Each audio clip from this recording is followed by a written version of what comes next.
Welcome to ETV prime. మనం ప్రకృతి విపత్తుల్ని ఆపలేము, మనిషికి అంత శక్తి లేదు. కానీ ముందస్తు జాగ్రత్తలు తీసుకుని ఆస్తి నష్టం, ప్రాణ నష్టం ఇలాంటి వాటినన్నిటిని కూడా తగ్గించే ప్రయత్నం చేయొచ్చు. కొన్నేళ్లుగా, దశాబ్దాలుగా వస్తున్నటువంటి తుఫాన్లు చాలా భీకరంగా ఉంటున్నాయి. హుదూద్ తుఫాన్ కానీ లేదా తిత్లీ కానీ ఇలాంటివి చాలా చూస్తే విపరీతమైనటువంటి ప్రాణ నష్టం, ఆస్తి నష్టం అవన్నీ కూడా జరిగాయి. కారణం ఏంటి అని అంటే ముందస్తు సహాయక చర్యలు లేకపోవడం, లేదా తుఫాన్ తర్వాత కూడా సరైనటువంటి గైడెన్స్ లేకపోవడం, లేదంటే వాళ్ళని అక్కడ ప్రజలకి గ్రౌండ్ లెవెల్లో సరైన సహాయం అందకపోవటం అనేటువంటిది ప్రధానమైన కారణం. జగన్మోహన్ రెడ్డి గారు వచ్చిన తర్వాత ఆయన తీసుకున్నటువంటి కొన్ని విప్లవాత్మకమైనటువంటి నిర్ణయాల వల్ల ఇలాంటి విపత్తుల సమయంలో అవి చాలా బాగా ఉపయోగపడాయి అనేటువంటిది ఒక పెద్ద చర్చ జరుగుతుంది. ఎప్పుడు విపత్తులు వచ్చినప్పుడు, ముఖ్యంగా కరోనా టైంలో వాలంటీర్ వ్యవస్థ చేసినటువంటి సహాయం అనేటువంటిది అసలు భారతదేశం మొత్తం దాని గురించి మాట్లాడుకోవడం జరిగింది. ప్రపంచంలో కూడా కొన్ని దేశాల్లో వీటి గురించి చర్చించారంట. అసలు ఈ వాలంటీర్ వ్యవస్థ అనేటువంటిది ఒక చారిత్రాత్మకమైనటువంటి నిర్ణయం కింద దాన్ని చూశారు. ఎందుకనంటే గ్రౌండ్ లెవెల్లో ఎప్పుడు కూడా అధికార యంత్రాంగం అనేటువంటిది గ్రౌండ్ లెవెల్ దాకా వాళ్ళు పూర్తిగా వెళ్ళలేని పరిస్థితి. కానీ వాలంటీర్లు అనేటువంటి వాళ్ళు ఎక్కడికక్కడ ప్రతి 50 కుటుంబాలకి ఒక 4-5 వాలంటీర్లు ఉండటం అనేటువంటిది అదొక యూనిక్. సో అలాంటి ఒక వ్యవస్థను తీసుకొచ్చారు. అలాగే గ్రామ సచివాలయ వ్యవస్థ. వీటి వల్ల ఏంటంటే ఇలాంటి విపత్తుల సమయంలో ముఖ్యంగా వాళ్ళు కోఆర్డినేట్ చేసుకుని ఒకళ్ళకొకళ్ళు ఏమన్నా వాళ్ళకి వెంటనే వాళ్ళని ముందుగా అలర్ట్ చేయటం కానీ, ఇది మన వాతావరణ కేంద్రం హెచ్చరికల నేపథ్యంలో కలెక్టరేట్ నుంచి వస్తాయి వాళ్ళకి ఆదేశాలు.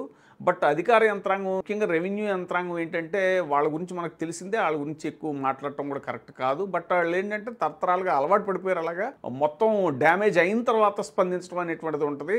దాని తర్వాత ఏంటంటే ఆస్తి నష్టం, ప్రాణ నష్టం అయినప్పుడు లేదా విపత్తు భారీగా సంభవించినప్పుడు కొన్నిసార్లు రాష్ట్ర ప్రభుత్వ యంత్రాంగం సరిపోక కేంద్ర ప్రభుత్వ బలగాలను కూడా తెప్పించుకోవటం, ఈ ఎన్డీఆర్ఎఫ్ బృందాలు వాళ్ళంతా రావటం, ఇలాంటి సహాయ చర్యల్లో పాల్గొనటం ఇవన్నీ జరుగుతూ ఉంటాయి. కానీ జగన్మోహన్ రెడ్డి గారు తీసుకున్నటువంటి ఆ విప్లవాత్మకమైనటువంటి నిర్ణయాల వల్ల, గ్రామ సచివాలయ వ్యవస్థ అలాగే వాలంటీర్ల వ్యవస్థ వల్ల వాళ్ళు అలర్ట్గా ప్రతి కుటుంబం దగ్గరికి చేరువయ్యి వాళ్ళు ఇక్కడ ఏదైనా ముంపు ప్రాంతాల్లో ఉన్న వాళ్ళని వెంటనే వాళ్ళు తీసుకెళ్ళి తరలించడం కానీ, లేదా సహాయక చర్యలు చేయటం కానీ, ఒకవేళ వరదలో చిక్కుకుపోతే వాళ్ళకి ఆహార పదార్థాలు అవి అందించడం కానీ, ఇంకా వైద్య సదుపాయాలు కానీ ఇవన్నీ కూడా చేయటానికి చాలా దోహదపడినటువంటి విషయం. ముఖ్యంగా తీసుకుంటే విజయవాడ వరదల టైంలో కూడా ఈ కూటమి ప్రభుత్వం వచ్చిన తర్వాత ఎంత భయంకరమైనటువంటి వరద విపత్తు తెలుసు మనకు. అది అంతా అధికారులంతా కూడా చేష్టలుడికి చూస్తూ కూర్చున్న టైంలో వాలంటీర్లు పాపం అప్పటికి వాళ్ళకి చాలా అన్యాయం చేసింది ఈ కూటమి ప్రభుత్వం.